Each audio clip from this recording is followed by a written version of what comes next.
Com efeito, os filhos deste mundo são mais espertos em seus negócios do que os filhos da luz. Lucas 16, 8b.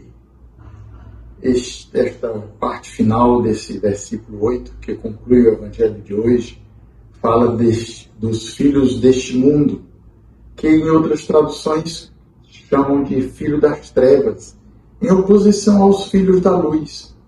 Este administrador desonesto, ele é chamado de filho deste mundo por causa dessa desonestidade.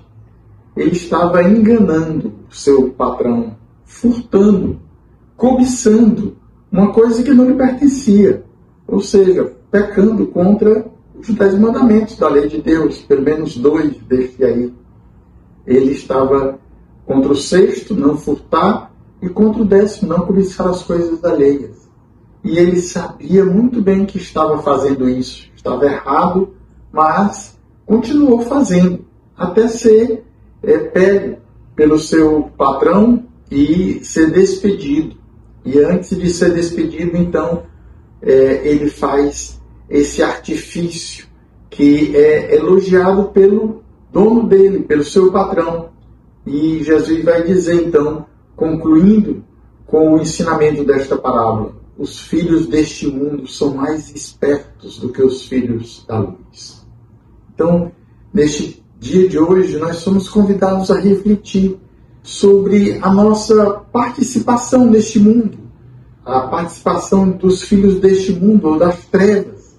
Nós não somos filhos deste mundo, nem filhos das trevas. Nós somos chamados a sermos filhos da luz.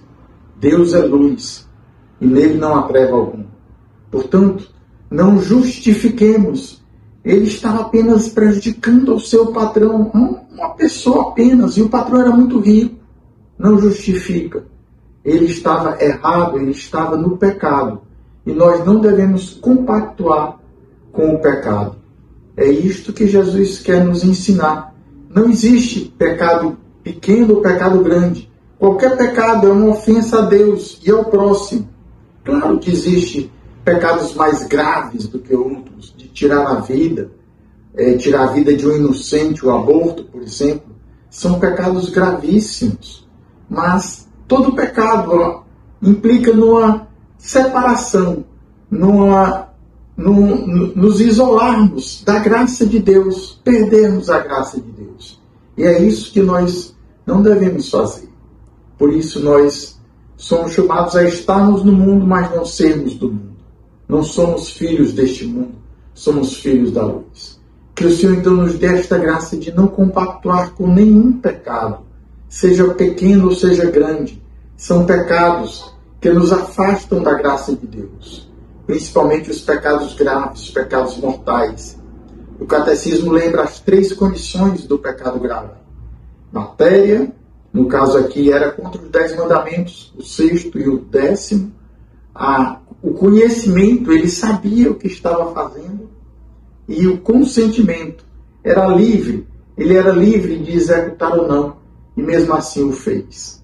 Portanto, que o Senhor nos dê esta graça de não cairmos em nenhum pecado, especialmente o pecado grave, o pecado mortal, que nos priva da graça, nos priva da comunhão. Que o Senhor então nos dê esta graça nesse dia de hoje. Deus te abençoe e até amanhã.